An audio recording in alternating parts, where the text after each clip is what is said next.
Tohle je nejdivnější vánoční film a hned vám řeknu proč. Začínají Vánoce a to znamená jenom jediné. Celá rodina si sedne k televizi a sledují vánoční filmy a pohádky. Některé ty pohádky a filmy jsou legendární a některé zase trochu goofy. A když říkám goofy, tak trochu víc goofy. Něco jako moje videa.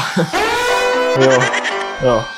Polární Express. Tento vánoční film je odlišný než ostatní vánoční filmy, protože je dělán motion capture. Je to taková věc, která snímá reálné herce a převádí je do počítačové podoby. Jak si můžete všimnout, tak okolí v tomto filmu a různé záběry vypadají hustě, ale to se nedá říct o postavách. Postavy v tomto filmu mě šíleně děsí. Film začíná tak, že naše hlavní postava leží v posteli a přestává věřit na Santu. By the way, ta hlavní postava nemá jméno, jo, je to divný. O té postavě je prostě celý film a oni mu prostě nedají jméno. Teď se jmenuje Bořivoj. Neptejte se mě, jak mě to napadlo. Ní sám nevím. A zrovna před dům mu přijede lokomotiva. Ten zmiňovaný vlak, o kterém se jmenuje celý film. Jakmile Express zastaví před jeho domem, tak z vlaku vystoupí průvodčí, kterého hraje Tom Hanks. Bořivoj přijde k vlaku a průvodčí mu řekne, ať nastoupí, že Express jde k Santovi na severní pól a že vlak zastavuje na zastávkách kvůli dětem, které nevěří na Santu. Průvodčí nějakou dobu přemlouvá Bořivoje a Bořivoj řekne ne.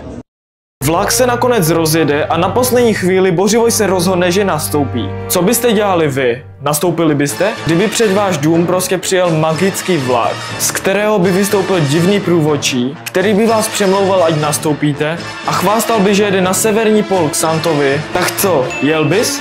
Já bych se vlastně ani nevstal podívat z okna. A jestli jo, tak bych rychle utíkal co nejdál od vlaku. Jestli z vás by někdo šel, tak je normálně psychopat.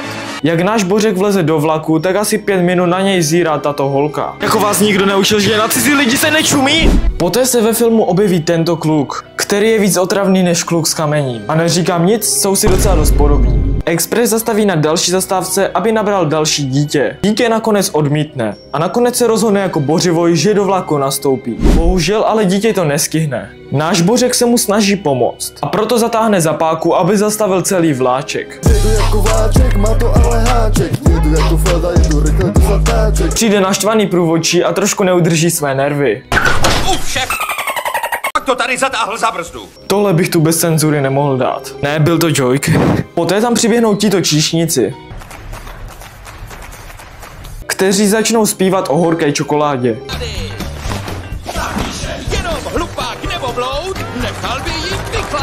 Nevím, kdo by byl extrémně horkou čokoládu. Já určitě ne. Ta jedna dívka nevypije svoji čokoládu a dej odnes jenom dítěti, co čokoládu nedostalo. Náš Bořivoj uvidí vypadlou jízdenku, kterou si ta holka nechala na sedadle.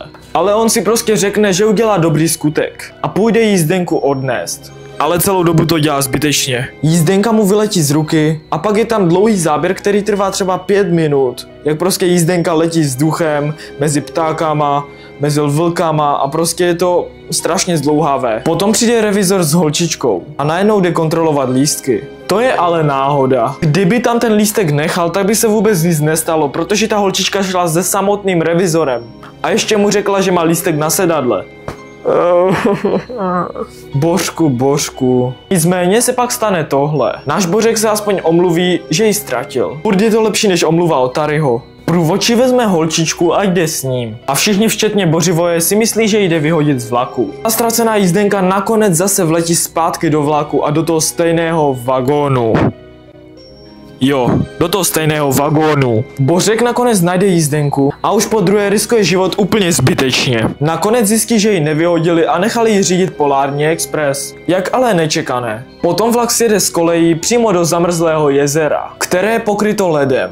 Vlak začne driftovat po ledě a pak se zpět napojí na koleje. Jak nečekané. V tomto filmu je možné úplně všechno. Potom naši hrdinové holčička a Bořivoj uvidí smutného kluka, který je smutný z toho, že nedostal žádný dárek. Ta holka ho rozveselí tak, že začne zpívat o tom, jak Vánoce jsou skvělé a jak všichni dostávají dárky. Absolutně nechápu, proč nedostal žádný dárek, vždyť Santa v tomto filmu existuje. Nějakým způsobem to kluka udělá šťastného, což vůbec nedává smysl. Pak se dostáváme k městečku, kde bydlí elfové a samotný Santa. Poté ve filmu začne být úplně, ale úplně nejnudnější část celého filmu. To trošku přeskočíme. Dostáváme se na scénu, kde přijde Santa a jako prvnímu, komu dá dárek, je náš Bořek. Bořek stále na Santu nevěří, i když ho právě viděl, protože jeho rolnička nezvoní. Sedne si mu na klín a Bořivoj zašeptá Santovi do ucha, co si přeje. A Santa ani nepočká a hned to řekne nahlas. Tak proč mu to šeptal do ucha? Já nevím. Nedává to smysl. A cestou zpět domů Bořivoj zjistí, že měl děravou kapsu. Tak zklamaný přijede domů.